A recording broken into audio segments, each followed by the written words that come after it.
प्रधानमंत्री नरेंद्र मोदी ने उत्तर प्रदेश में करीब 42,000 करोड़ रुपए की विकास परियोजनाओं का किया लोकार्पण और शिलान्यास। आजमगढ़ में एक जनसभा को किया संबोधित, कहा 2019 में हुई घोषणाओं को देश ने पूरा होते देखा। पिछली सरकारों पर लगाया जनता की आंखों में धूल झोंकने का आरोप।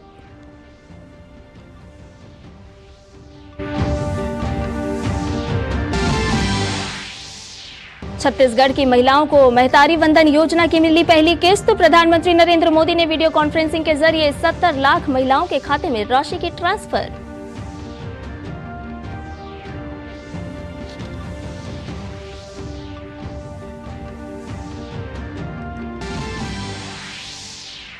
भारत ने EFTA ग्रुप के साथ किया व्यापारिक समझौता। समझौते के बाद भारत और EFTA में शामिल 4 देश। केंद्रीय वाणिज्य मंत्री पीयूष गोयल ने कहा, EFTA देशों को हर संभव सहायता देगा भारत। प्रधानमंत्री ने समझौते पर जताई खुशी।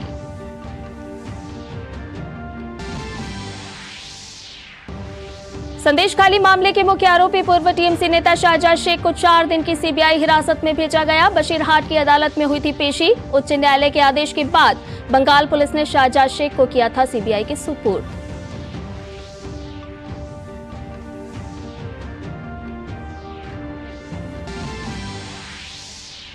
बिहार में अवैध रेत खनन मामले में प्रवर्तन निदेशालय ने लालू प्रसाद यादव के करीबी सुभाष यादव को गिरफ्तार किया। ईडी की छापेमारी में सुभाष यादव के ठिकानों से 2 करोड़ रुपए से अधिक कैश जब्त।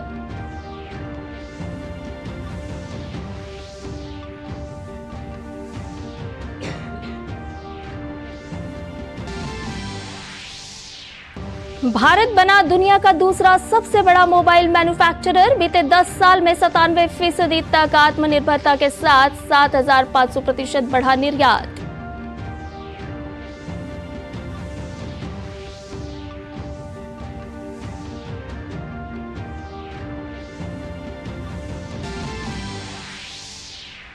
और बैडमिंटन में फ्रेंच ओपन के खिताबी मुकाबले में आज सात्विक चिराग की जोड़ी का चीनी ताइपे की जोड़ी से होगा सामना। इस सत्र में लगातार तीसरे फाइनल में खिताब की तलाश में उतरेगी भारतीय जोड़ी।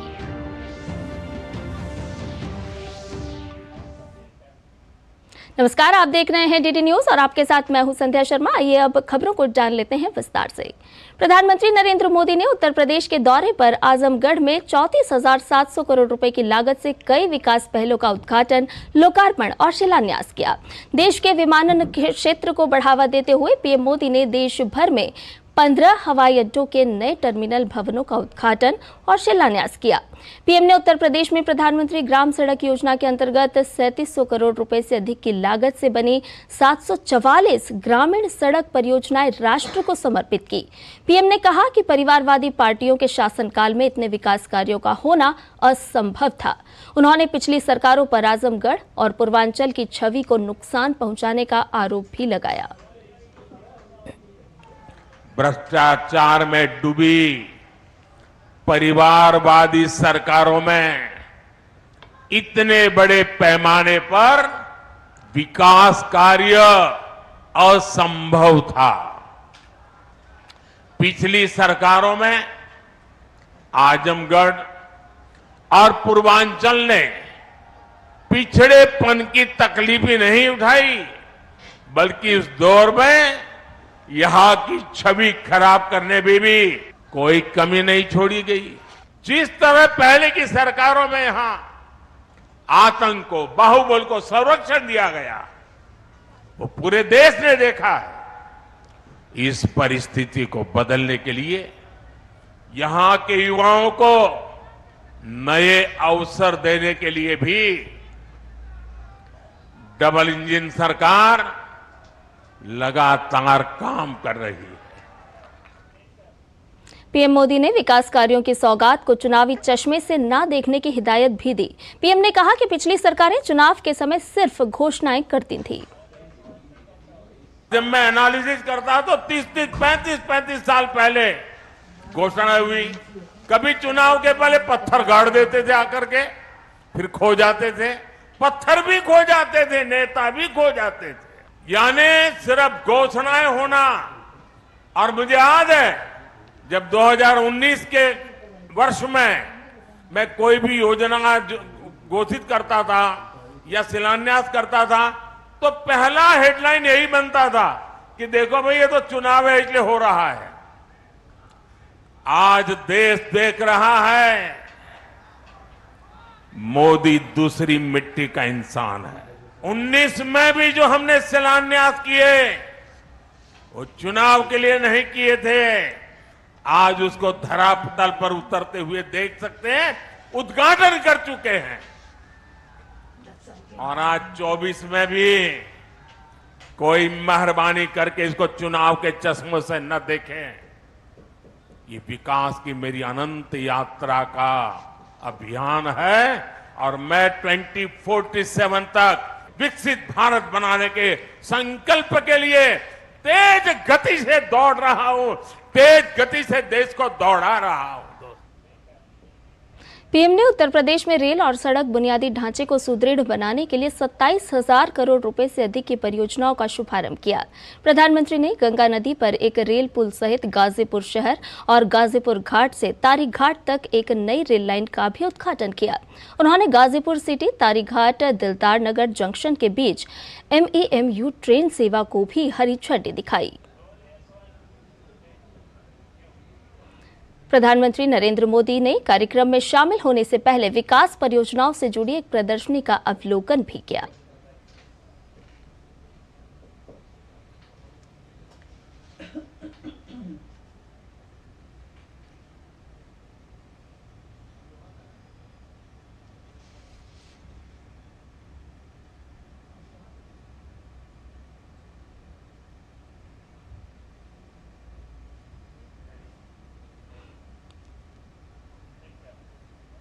और इस अवसर पर उत्तर प्रदेश के मुख्यमंत्री योगी आदित्यनाथ ने विकास परियोजनाओं के लिए प्रधानमंत्री का आभार जताया।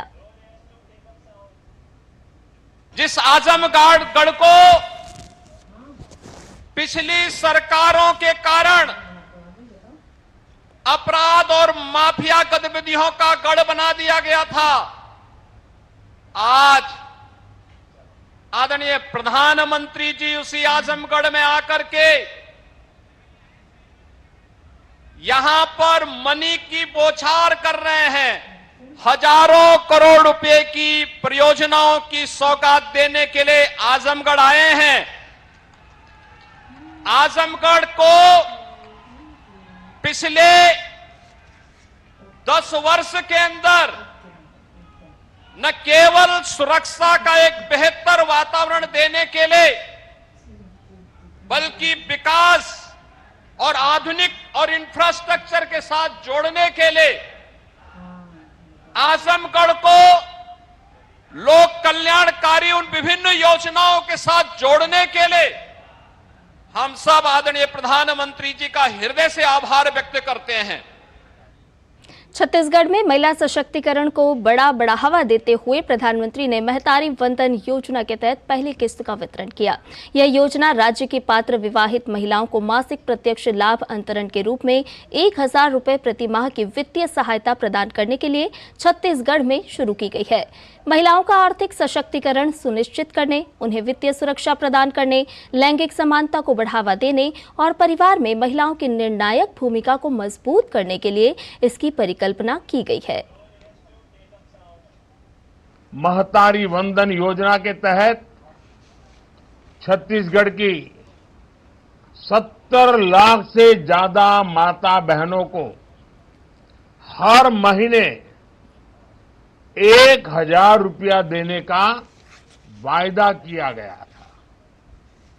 बीजेपी सरकार ने अपना वादा पूरा किया है। आज महतारी वंदन योजना के तहत 655 करोड़ रुपए की पहली किस्त जारी की गई है। पीएम ने अन्य पार्टियों पर चुनाव के समय बड़े बड़े वादे करने का आरोप भी लगाया। उन्होंने कहा कि भाजपा साफ नीयत की पार्टी है और अपने वादे पूरे करती है। चुनाव के पहले कई पार्टियां बड़े बड़े वायदे करती हैं, आसमान से सारे सितारे चरणों में लाकर रख देने की बातें करती हैं, लेकिन भाजपा जैसी साफ नीयत वाली पार्टी ही अपने वायदे पूरी करती है। इसलिए बीजेपी सरकार बनने के इतने कम समय में महतारी वंदन योजना का यह वायदा पूरा हुआ है। प्रधानमंत्री नरेंद्र मोदी सोमवार को सशक्त नारी विकसित भारत कार्यक्रम में भाग लेंगे और नई दिल्ली के भारतीय कृषि अनुसंधान संस्थान पूसा में नमो ड्रोन दीदियों द्वारा आयोजित कृषि ड्रोन प्रदर्शन देखेंगे। देश भर में 11 अलग अलग स्थानों से नमो ड्रोन दीदियां भी एक साथ ड्रोन प्रदर्शन में भाग लेंगी। इस कार्यक्रम के दौरान प्रधानमंत्री 1000 नमो ड्रोन दीदियों को ड्रोन भी सौंपेंगी। नमो ड्रोन दीदी और लखपति दीदी पहल विशेषकर ग्रामीण क्षेत्रों में महिलाओं के बीच आर्थिक सशक्तिकरण और वित्तीय स्वायत्तता को बढ़ावा देने के प्रधानमंत्री के दृष्टिकोण का अभिन्न अंग है। इस दृष्टिकोण को आगे बढ़ाने के लिए प्रधानमंत्री लखपति दीदियों को भी सम्मानित करेंगे, जिन्होंने दीनदयाल अंत्योदय योजना, राष्ट्रीय ग्रामीण आजीविका मिशन के समर्थन से सफलता हासिल की है और अन्य स्वयं सहायता समूह के सदस्यों को उनके उत्थान के लिए प्रेरित कर रहे हैं। प्रधानमंत्री प्रत्येक जिले में बैंकों द्वारा स्थापित बैंक लिंकेज शिविरों के माध्यम से स्वयं सहायता समूहों यानी कि SHG को रियायती ब्याज दर पर लगभग 8000 करोड़ रुपए के बैंक ऋण भी वितरित करेंगे।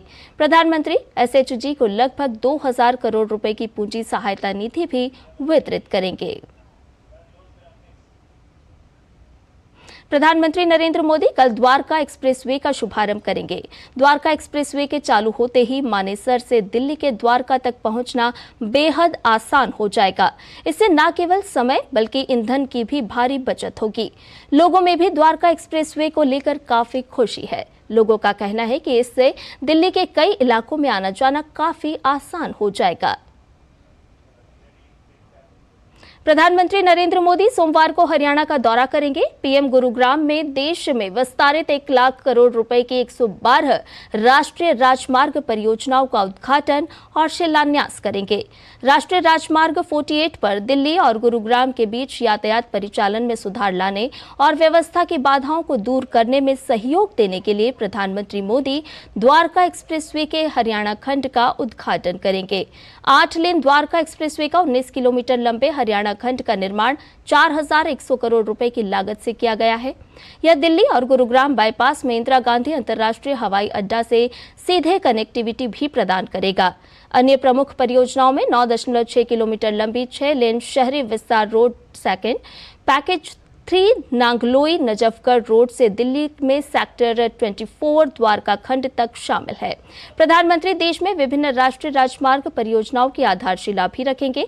जिन प्रमुख परियोजनाओं की आधारशिला रखी जाएंगी उनमें आंध्र प्रदेश में 14,000 करोड़ के बेंगलुरु कड्डप्पा विजयवाड़ा एक्सप्रेसवे के 14 पैकेज, कर्नाटक में 8,000 करोड़ रुपए के राष्ट्रीय राजमार्ग 748A के बेलगाम हुंगुड़ रायचूर खंड के 6 पैकेज, हरियाणा में 4,900 करोड़ रुपए शामली अंबाला राष्ट्रीय राजमार्ग के 3 पैकेज, पंजाब में 3,800 करोड़ रुपए के अमृतसर बठिंडा कॉरिडोर के 2 पैकेज। इसके साथ देश के विभिन्न राज्यों में 32,700 करोड़ रुपए की 39 अन्य परियोजनाएं शामिल हैं। ये परियोजनाएं राष्ट्रीय राजमार्ग नेटवर्क के विकास में महत्वपूर्ण योगदान देंगी। साथ ही देश में सामाजिक आर्थिक विकास को बढ़ावा देने में सहयोग, रोजगार के अवसरों में वृद्धि और पूरे देश के विभिन्न क्षेत्रों में व्यापार और वाणिज्य को प्रगतिशील करेंगी।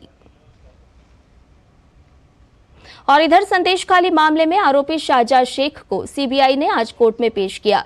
कोर्ट ने शाहजहां शेख को 4 दिन की सीबीआई हिरासत में भेज दिया है। इससे पहले कलकत्ता उच्च न्यायालय के निर्देश पर कोलकाता पुलिस के अपराध जांच विभाग ने शाहजहां शेख की हिरासत सीबीआई को सौंप दी थी। पश्चिम बंगाल के नॉर्थ 24 परगना जिले का संदेशखाली गांव पिछले 1 महीने से राजनीतिक हंगामे का केंद्र बना हुआ है। संदेशखाली मामले पर बीजेपी लगातार ममता सरकार पर हमलावर है। बंगाल बीजेपी आज बशीरहाट में चलो संदेशखाली सभा कर रही है। और लोकसभा चुनाव से पहले कांग्रेस की मुश्किलें कम नहीं हो रही हैं। राजस्थान में कांग्रेस को बड़ा झटका लगा है। राजस्थान सरकार में पूर्व मंत्री राजेंद्र यादव और लालचंद कटारिया ने बीजेपी ज्वाइन कर ली है। पूर्व मंत्री राजेंद्र यादव और लालचंद कटारिया पूर्व विधायक रिचपाल मिर्धा और आलोक बेनीवाल भाजपा में शामिल हो गए हैं। राजस्थान के सीएम भजनलाल शर्मा, राजस्थान के डिप्टी सीएम दिया कुमारी और प्रदेश अध्यक्ष सीपी जोशी की मौजूदगी में कांग्रेस नेता बीजेपी में शामिल हो गए। इस अवसर पर केंद्रीय मंत्री भूपेंद्र यादव भी मौजूद रहे।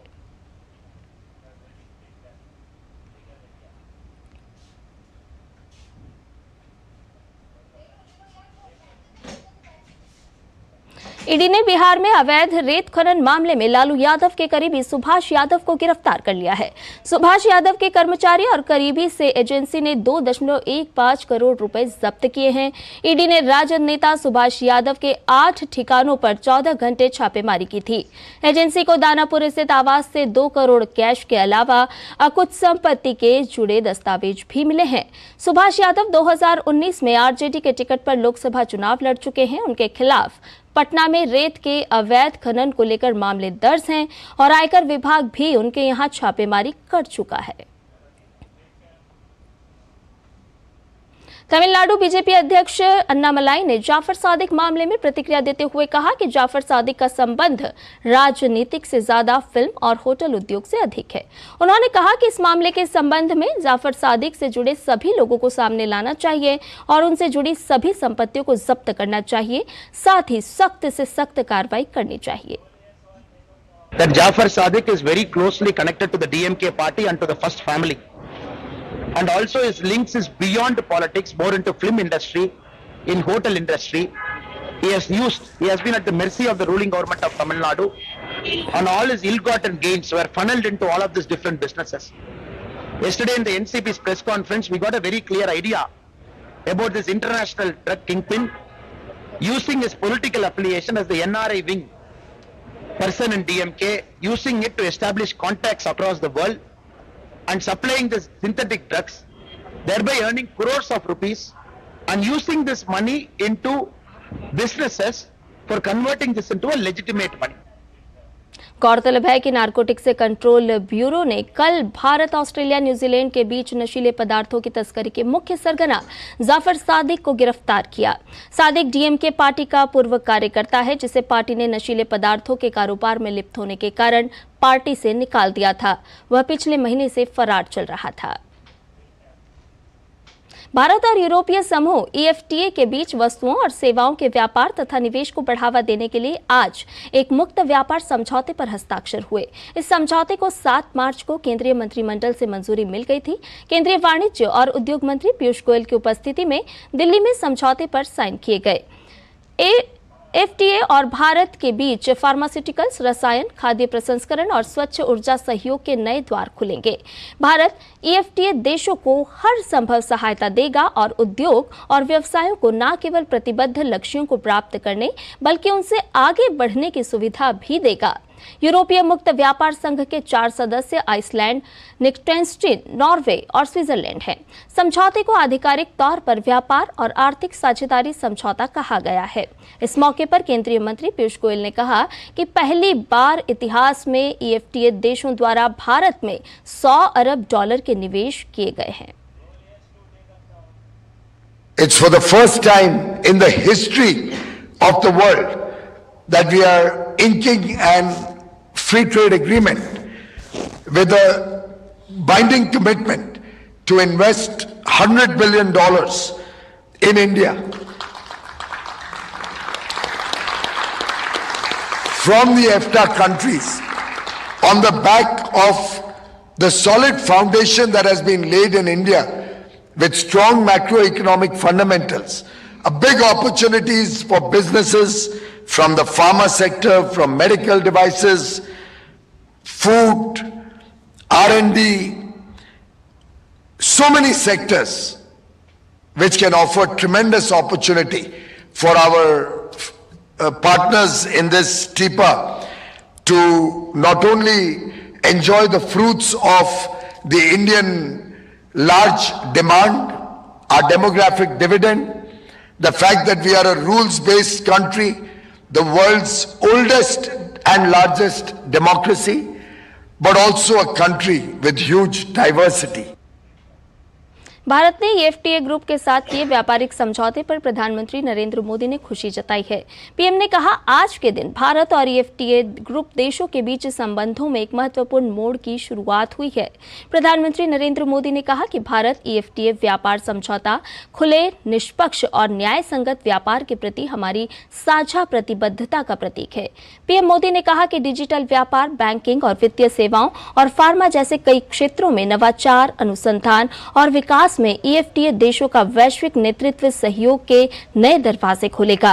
पीएम मोदी ने अपने लिखित संदेश में कहा कि भारत EFTA व्यापार और आर्थिक साझेदारी समझौते पर हस्ताक्षर करने में शामिल वार्ताकारों और हस्ताक्षरकर्ताओं को हार्दिक बधाई और शुभकामनाएं।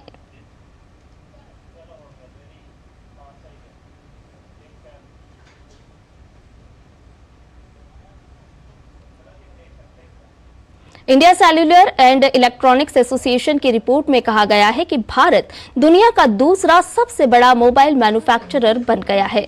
रिपोर्ट के मुताबिक भारत ने 10 सालों के दौरान 4.1 लाख करोड़ रुपए के कुल 2.45 अरब मोबाइल फोन बनाए हैं। वहीं अगर करीब 10 साल पहले के आंकड़ों पर नजर डालें तो साल 2014-15 में यह आंकड़ा महज 18,900 करोड़ रुपए था। भारत का यह सेक्टर आज से 10 साल पहले यानी 2014 में जहां 78% इंपोर्ट पर निर्भर था, वहीं अब यह फिलहाल 97% तक आत्मनिर्भर हो गया है। वित्त वर्ष 2014-15 में भारत से मोबाइल फोन का एक्सपोर्ट सिर्फ 1,556 करोड़ रुपए था। मोबाइल इंडस्ट्री को वित्त वर्ष 2024 में यह अनुमान बढ़कर 1.2 लाख करोड़ हो जाने की उम्मीद है, यानी एक दशक में इसमें 7,500% की बढ़ोतरी देखने को मिल सकती है। आंकड़ों के अनुसार साल 2014 से 24 के दौरान एक्सपोर्ट बढ़कर 3.22 लाख करोड़ रुपए पर पहुंच गया। ICEA का कहना है कि एक्सपोर्ट में आई इस तेज ग्रोथ की वजह से ही मोबाइल फोन भारत की 5वीं सबसे बड़ा एक्सपोर्ट कमोडिटी बन गई है। केंद्रीय श्रम एवं रोजगार मंत्री भूपेंद्र यादव ने राजस्थान के अलवर में कर्मचारी राज्य बीमा निगम उप क्षेत्रीय कार्यालय का उद्घाटन किया। इस अवसर पर उन्होंने कहा कि सरकार ने कर्मचारी राज्य बीमा योजना के तहत बेहतर स्वास्थ्य देखभाल और सामाजिक सुरक्षा प्रदान करने के लिए कई श्रमिक और नियोक्ता अनुकूल उपाय शुरू किए हैं। भूपेंद्र यादव ने कर्मचारी राज्य बीमा अस्पतालों में कीमोथेरेपी और डायलिसिस सेवाएं शुरू करने जैसे उपायों पर जोर दिया। उन्होंने सिडनी, ऑस्ट्रेलिया में कार्यस्थल पर सुरक्षा और स्वास्थ्य पर 23वें विश्व कांग्रेस के दौरान ESIC को ISSA विजन 2023 पुरस्कार मिलने का भी उल्लेख किया। उन्होंने कहा कि सरकार देश के सभी श्रमिकों के लिए एक उदार और व्यापक स्वास्थ्य देखभाल और सामाजिक सुरक्षा प्रणाली के विकास के लिए प्रतिबद्ध है। कर्मचारी राज्य बीमा निगम उप क्षेत्रीय कार्यालय 5 जिलों अलवर, खैरथल, तिजारा, कोटपुतली, बहरोड, भरतपुर और डिग के लगभग 24,500 नियोक्ताओं और लगभग 12 लाख लाभार्थियों की जरूरतों को पूरा करने में सुविधा होगी। ESIC योजना पहली बार राजस्थान राज्य में 2 दिसंबर 1956 को 6 औद्योगिक केंद्रों जयपुर, जोधपुर, भिलवाड़ा, पाली, बीकानेर और लाखेरी में लागू की गई थी। वर्तमान में ये योजना राज्य के सभी 50 जिलों में लागू है और इसमें लगभग 95,000 नियोक्ता शामिल हैं। ESIC राजस्थान राज्य में लगभग 15 लाख बीमित श्रमिकों और लगभग 58 लाख लाभार्थियों की चिकित्सा आवश्यकताओं की देखभाल करता है। ESIC एक अग्रणी सामाजिक सुरक्षा संगठन है जो उचित चिकित्सा देखभाल जैसे व्यापक सामाजिक सुरक्षा लाभ प्रदान करता है। और इधर पिछले 10 वर्षों के दौरान करीब 25 करोड़ लोग बहुआयामी गरीबी से बाहर आए हैं।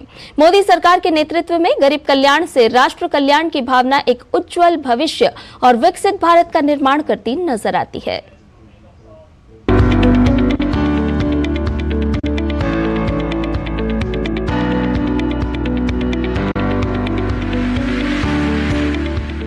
प्रधानमंत्री नरेंद्र मोदी के नेतृत्व वाली सरकार ने पिछले 10 वर्षों के दौरान सबसे अधिक काम देश में गरीब और आर्थिक रूप से कमजोर वर्ग के लिए किया। शुरुआत से मोदी सरकार ने गरीब कल्याण को प्राथमिकता देते हुए योजनाओं का सफल कार्यान्वयन किया। इसी का ही नतीजा है कि एक दशक में करीब 25 करोड़ लोग बहुआयामी गरीबी से बाहर आए। इसके लिए प्रमुख योजनाओं की बात करें तो प्रधानमंत्री आवास योजना से गरीबों को मिला अपना घर। जिसके तहत गांव और शहरों में गरीबों के लिए 4 करोड़ से अधिक मकान बनाए गए। वहीं आयुष्मान भारत प्रधानमंत्री जन आरोग्य योजना से भी गरीबों को काफी लाभ मिला। स्वास्थ्य लाभ के लिए 30 करोड़ से अधिक आयुष्मान कार्ड बनाए गए, जिससे गरीब और कमजोर वर्ग को इलाज के जरिए 1.25 लाख करोड़ रुपए से अधिक की बचत हुई।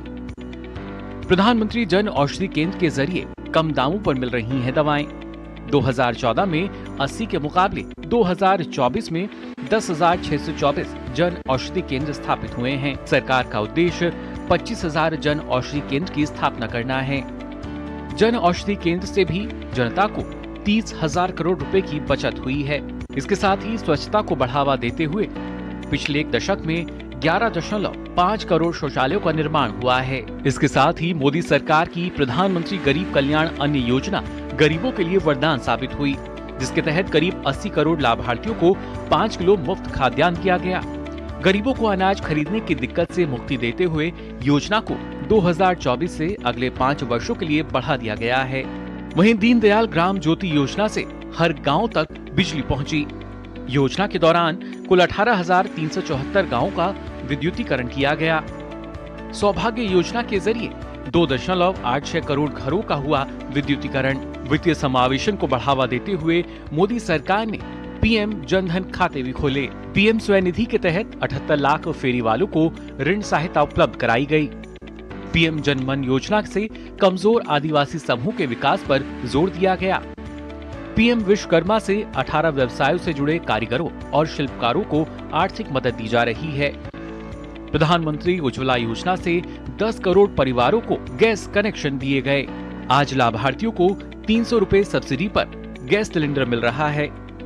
जल जीवन मिशन से लोगों को स्वच्छ पेयजल सुविधा भी मुहैया कराई गई। हर घर नल से जल योजना के तहत 2023 में हर सेकंड एक नल कनेक्शन दिया गया।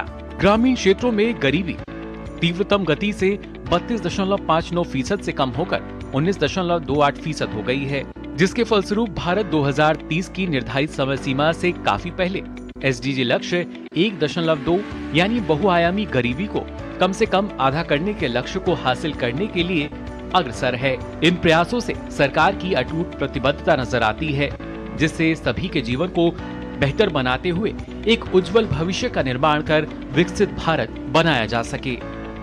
Bureau report, DD news. Uttar Pradesh के गांव हरसिंह का पुरवा के लोग फाइलेरिया यानी कि हाथीपांव जैसी घातक बीमारी से बचाव के लिए जहां स्वयं दवा खा रहे हैं, वहीं लोगों को जागरूक भी कर रहे हैं। अगर एक बार फाइलेरिया हो जाए तो उसके बाद क्या करना चाहिए, देखते हैं हमारे संवाददाता नवाजिश चौधरी की इस रिपोर्ट में।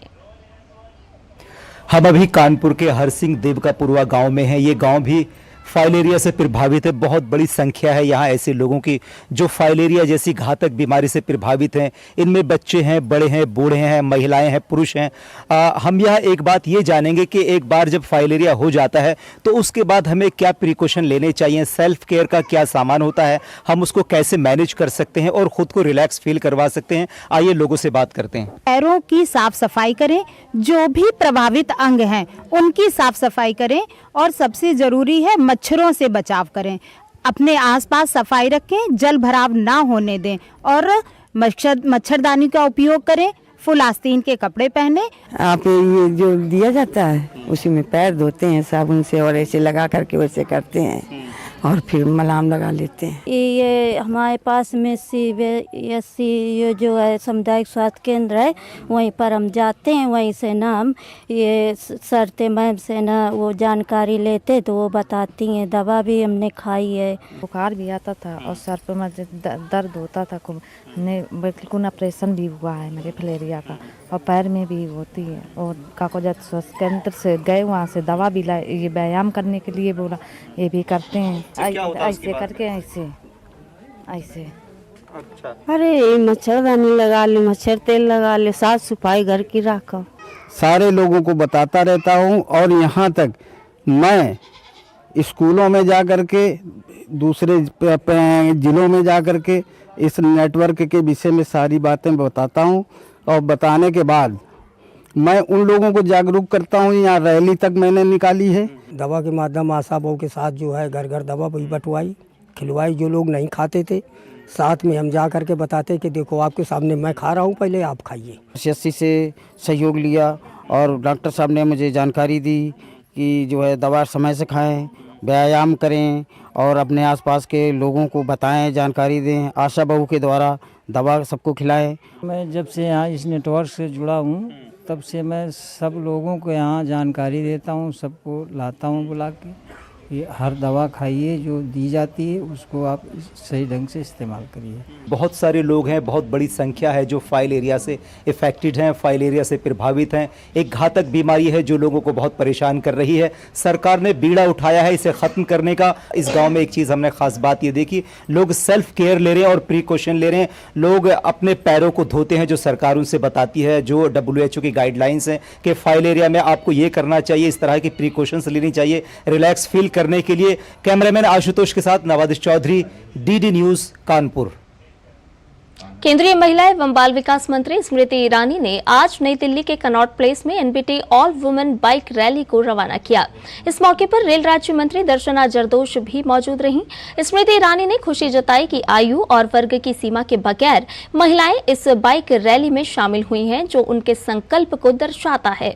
उन्होंने कहा कि ये साहसी महिलाएं विकसित भारत का सही प्रतिबिंब हैं। मैं विशेष रूप से आनंदित हूं कि कोई एज का बार नहीं, आयु की कोई सीमा नहीं, वर्ग की कोई सीमा नहीं। मात्र इस रैली में महिला शक्ति के रूप में नहीं, साहस के रूप में नहीं, संकल्प के रूप में उपस्थित है। विकसित भारत जो प्रधानमंत्री कहते हैं, उसका सही प्रतिबिंब आज की एक गौरवशाली और साहसी महिलाएं हैं। So ride on towards, like I said, a new future, a future which is equal for all, a future that is diverse, a future that is India, a future that is defined by Indian women. संयुक्त राष्ट्र में भारत के स्थायी प्रतिनिधि रुचिरा कंबोज ने एक बार फिर संयुक्त राष्ट्र सुरक्षा परिषद में तत्काल सुधार की आवश्यकता पर जोर दिया। संयुक्त राष्ट्र के 78वें सत्र की अनौपचारिक बैठक के दौरान रुचिरा कंबोज ने लंबी चर्चा पर निराशा व्यक्त करते हुए कहा कि साल 2000 में आयोजित मिलेनियम शिखर सम्मेलन में वैश्विक नेता व्यापक सुधारों के लिए प्रतिबद्ध हुए थे। 2000 के बाद अब तक 1/4 शताब्दी बीत चुकी है। रुचिरा कंबोज ने बैठक में मौजूदा व्यवस्था को चेतावनी देते हुए कहा कि अब सुरक्षा परिषद में सुधार की आवश्यकता है। दुनिया और हमारी आने वाली पीढ़ियां अब और इंतजार नहीं कर सकती, उन्हें और कितना इंतजार करना होगा। कंबोज ने युवा पीढ़ी की आवाज पर ध्यान देने की आवश्यकता को रेखांकित किया। उन्होंने आग्रह किया कि अफ्रीका में जारी अन्याय को संबोधित करना आवश्यक है और इसीलिए परिषद में सुधार की आवश्यकता है।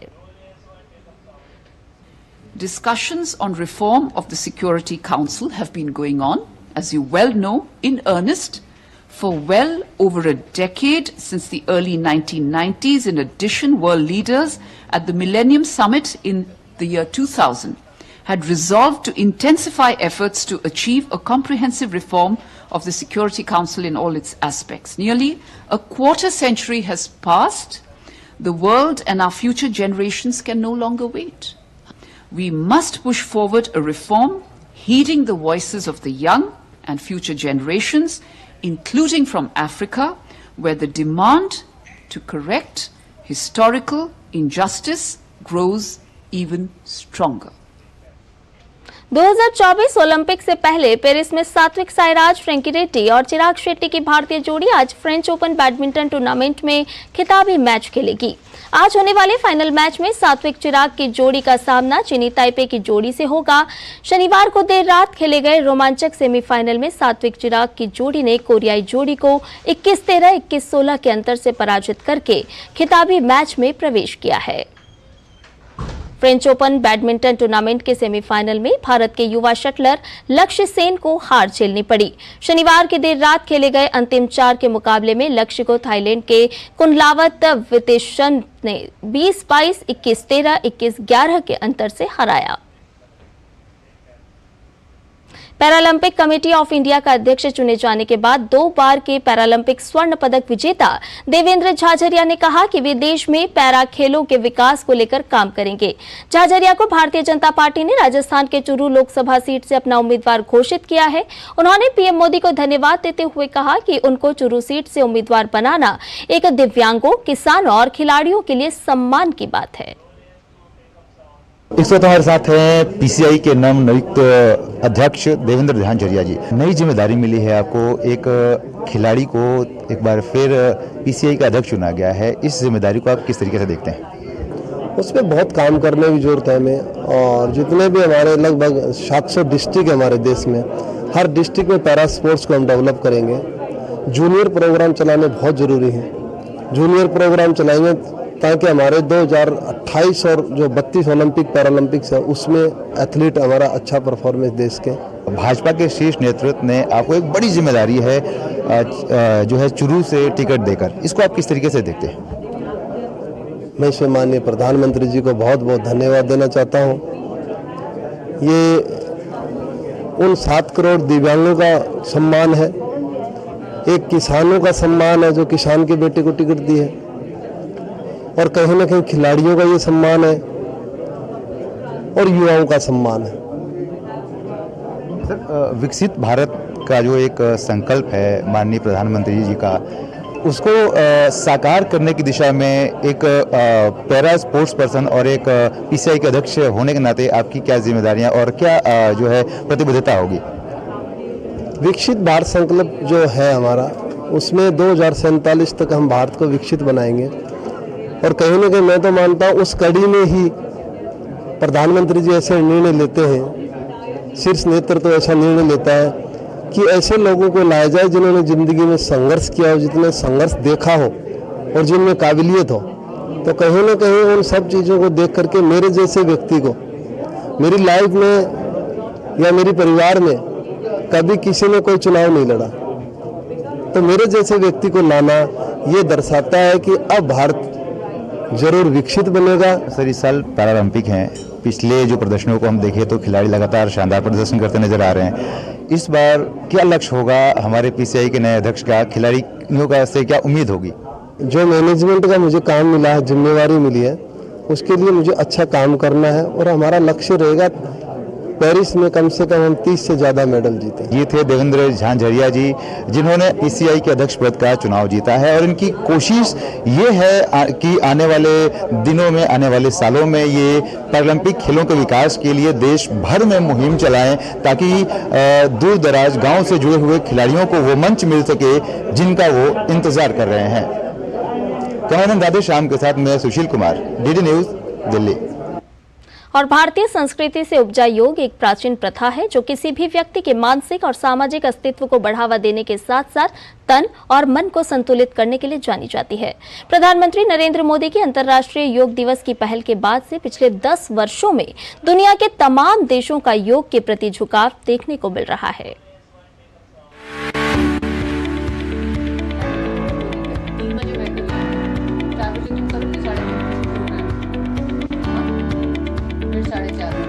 योग एक प्राचीन अनुशासन पद्धति जिसका अभ्यास हजारों साल पहले भारत में ऋषि मुनियों ने किया, और आज प्रधानमंत्री नरेंद्र मोदी की वजह से योग पूरी दुनिया में देश की सबसे बड़ी सांस्कृतिक पहचान बन चुका है। दरअसल योग के समग्र महत्व को जानते हुए प्रधानमंत्री नरेंद्र मोदी ने 27 सितंबर 2014 को संयुक्त राष्ट्र महासभा में अपने भाषण के दौरान अंतर्राष्ट्रीय योग दिवस मनाने का प्रस्ताव रखा, जिसके बाद 177 देशों ने इसका समर्थन किया और संयुक्त राष्ट्र ने 21 जून 2015 को अंतर्राष्ट्रीय योग दिवस घोषित करते हुए पहली बार विश्व स्तर पर आयोजन हुआ। वर्ष 2015 में सद्भाव और शांति के लिए योग थीम पर आधारित पहले आयोजन के नाम 2 गिनीज वर्ल्ड रिकॉर्ड भी दर्ज हुए। पहला पीएम मोदी के नेतृत्व में 35,985 लोगों का एक स्थान पर योग करना, और दूसरा 84 देशों के लोगों द्वारा योग दिवस को साझा करने का रिकॉर्ड। इसके बाद 2016 से 2023 के दौरान अंतर्राष्ट्रीय योग दिवस की थीम की बात करें तो वर्ष 2016 में थीम रहा युवाओं को जोड़ने का, वर्ष 2017 का थीम रहा स्वास्थ्य के लिए योग, वर्ष 2018 का थीम रहा शांति के लिए योग, तो वहीं वर्ष 2019 का थीम क्लाइमेट एक्शन के नाम रहा, जबकि वर्ष 2020 का थीम रहा स्वास्थ्य के लिए योग, घर पर योग। वहीं वर्ष 2021 सेहत के लिए योग की थीम पर आधारित रहा। वर्ष 2022 की थीम रहा मानवता के लिए योग, जबकि 9वें अंतर्राष्ट्रीय योग दिवस 2023 का थीम वसुधैव कुटुंबकम के लिए योग रहा, यानी एक पृथ्वी, एक परिवार और एक भविष्य। प्रधानमंत्री नरेंद्र मोदी ने 21 जून 2023 को न्यूयॉर्क शहर में संयुक्त राष्ट्र मुख्यालय के प्रतिष्ठित नॉर्थ लॉन में 9वें वार्षिक अंतर्राष्ट्रीय योग दिवस समारोह का नेतृत्व किया। इस कार्यक्रम में 135 से अधिक देशों के हजारों लोगों ने भाग लिया, जिसने एक योग सत्र में इतने देशों के लोगों के द्वारा भागीदारी के लिए गिनीज वर्ल्ड रिकॉर्ड स्थापित किया। तो वहीं गुजरात के सूरत में एक ही स्थान पर एक योग सत्र में 1 लाख से ज्यादा लोगों ने हिस्सा लेकर एक नया गिनीज वर्ल्ड रिकॉर्ड बना दिया। 9वें अंतर्राष्ट्रीय योग दिवस का मुख्य आकर्षण योग के महासागरीय रिंग यानी आर्कटिक से अंटार्कटिका तक योग, उत्तर और दक्षिण ध्रुवों पर योग भारतमाला और योग सागरमाला का निर्माण। लगभग 23.14 करोड़ लोग इसमें शामिल हुए। 19 भारतीय नौसेना जहाजों पर सवार होकर लगभग 3,500 नौसैनिकों ने योग दूत बनकर राष्ट्रीय और अंतर्राष्ट्रीय जल क्षेत्रों में 35,000 किलोमीटर से अधिक की यात्रा की। ग्रामीण समुदाय को योग से जोड़ने के लिए भी जागरूक किया गया। आयुष मंत्रालय ने हर घर आंगन योग का संदेश दिया। पंचायतों, आंगनवाड़ी, स्वास्थ्य एवं कल्याण केंद्रों, स्कूलों में योग हुआ। लगभग 2 लाख सामान्य सेवा केंद्रों, आयुष ग्राम इकाई पर भी योग प्रदर्शन हुआ। प्रधानमंत्री नरेंद्र मोदी का मानना है कि यह मन और शरीर की एकात्मकता, विचार और कार्य, संयम और संपूर्णता, मनुष्य और प्रकृति के बीच सामंजस्य, स्वास्थ्य और कल्याण के लिए एक समग्र दृष्टिकोण का प्रतीक है, जो जीवन शैली को बदलकर और चेतना जागृत कर कल्याण में मदद कर सकता है। Bureau report, DD news. और इसके साथ ही इस बुलेटिन में मेरे साथ इतना ही। मुझे दीजिए इजाजत। नमस्कार।